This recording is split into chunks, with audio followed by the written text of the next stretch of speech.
किसी गांव में एक साधु रहा करता था। वह जब भी नाचता था तभी बारिश होती थी। इसलिए गांव के लोगों को जब भी बारिश की जरूरत होती तब ये लोग उस साधु के पास जाते और उनसे अनुरोध करते कि वह नाचे तो बारिश जरूर होती थी। कुछ दिनों बाद कुछ लड़के शहर से गांव में घूमने आए। जब उन्हें यह बात पता चली कि किसी साधु के नाचने से बारिश होती है तो उन्हें यकीन नहीं हुआ। सारी पढ़ाई लिखाई के घमंड में उन्होंने गांव वालों को चुनौती दे दी कि अगर हम भी नाचेंगे तो बारिश होगी, और अगर हमारे नाचने से बारिश नहीं हुई तो साधु के नाचने से भी बारिश नहीं होगी। अगले दिन सुबह सुबह गांव वाले उन 4 लड़कों को लेकर साधु की कुटिया के पास पहुंचे। गांव वालों ने साधु को सारी बात बताई। फिर उन लड़कों ने नाचना शुरू किया। पहले लड़के नाचना शुरू किया। आधा घंटा बीत गया। फिर पहला लड़का थककर बैठ गया, पर बादल नहीं दिखे।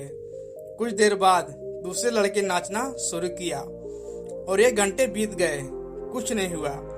वह भी थककर बैठ गया। बाकी 2 लड़कों ने भी ऐसा ही किया, पर बारिश नहीं हुई। अब साधु की बारी थी। उसने नाचना शुरू किया। 1 घंटा बीत गया, पर बारिश नहीं हुई। साधु फिर भी नहीं रुका, वह नाचता ही रहा। नाचते नाचते 2 घंटे बीत गए, पर बारिश नहीं हुई। 4 घंटे बीत गए, पर बारिश नहीं हुई। लेकिन साधु तो रुकने का नाम ही नहीं ले रहा था।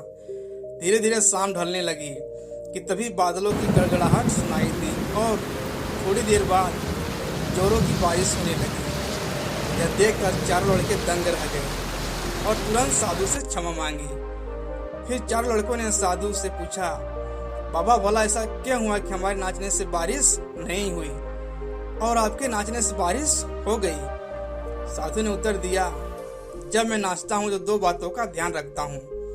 पहली बात तो मैं यह सोचता हूँ कि अगर मैं नाचूंगा तो बारिश को होना ही पड़ेगा, और दूसरी यह कि मैं तब तक नाचूंगा जब तक कि बारिश ना हो जाए।